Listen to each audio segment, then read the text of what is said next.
We push it back on them because we want them. Now, if we need to step in and work with them on developing a team, then yes, we'll do that. But we don't want to just give them the answers. As we mentioned, the individuals that go through the programs do change. Dramatically enough that everyone that knows them will know that they've changed. We change the way that people learn. We change the way that people see the world. We change the way that people solve problems.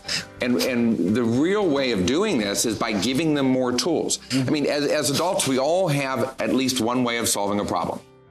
You would not be working for a living if you couldn't do that. But what happens is, without the appropriate educations, you might have one way that you solve problems and you duplicate that with whatever the problem is, and it's the only way you do it. And you don't look at other ways. And you don't visit things that happen to you as a learning experience and add it once again to your tool bag. And going through the leadership programs, one of the things that it helps an organization is we create individuals that can form and lead teams, people that can understand, analyze, diagnose, and solve problems.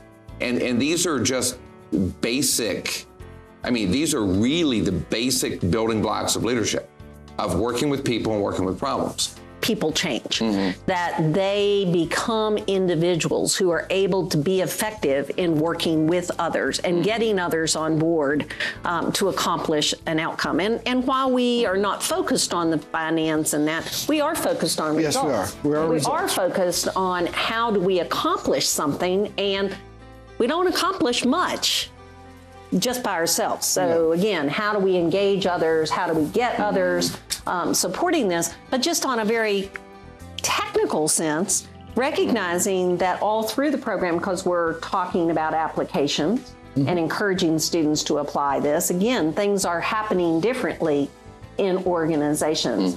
How to create change in organization is, there are hundreds of books written on that. But ultimately it comes by changing individuals and having a partnership where you're growing leaders in your organization is one of the ways that you change an organization. Change is now at an exponential level, and every organization knows that. So our students learn to deal with ambiguity as it relates to change. And that's a very key Those mindset shifts. Shift that they have to make. They really have to make. We talk about that a lot. We also talk about, in our program, we also talk about, I think that you can say honestly that people who graduate from our programs do a better job because they understand what their role is in the organization. They understand where they can make an impact, because that's what we teach them. Right. We say, okay, stop bitching and complaining. You can't do anything about that. But what can you do something about? So part of what we do, there's one of the guys, again, a short story. He came into our program in Hickory with the intention of leaving his job. He said, they're not leaders. They don't match who I am. I don't want to stay there. How many weeks are we in? 5 weeks? He says, guess what? I think now I can modify my behavior and still be very effective at this organization. So now I may not have to leave the organization to be effective and to be happy doing my job. When people understand what their role is, when people are satisfied with the job that they're doing and understand that they have options, that's key. Understand that they have options, your retention's going to go up. You know, normally when someone talks about relationships, we first think about the relationships between people. But there's also the relationships between people and other things that are going on. And one of the things I think that our students learn to understand is the relationship between individuals and change, and individuals and the financial resources, and individuals and the business world. And if you understand the relationship where people, yourself, and other individuals fit into a society, into an organization, and how the pieces work together.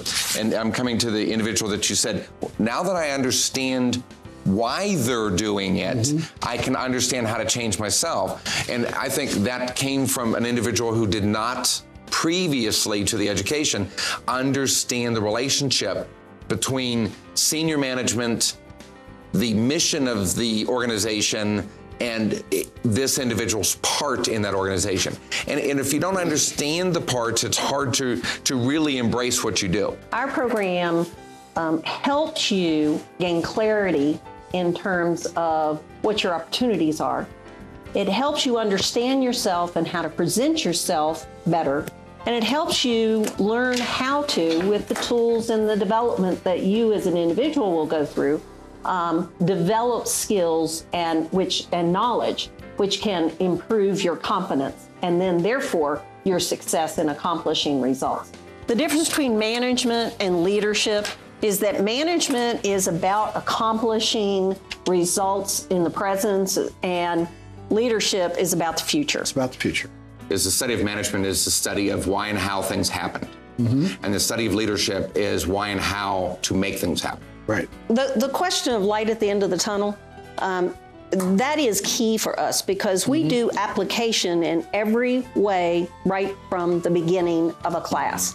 So immediately your discussion questions are asking you, how does this apply at work? Your journaling is asking you, how can you do this? And your faculty member and your classmates are giving you feedback about how you can take that to work the next day and use it. So there's application there.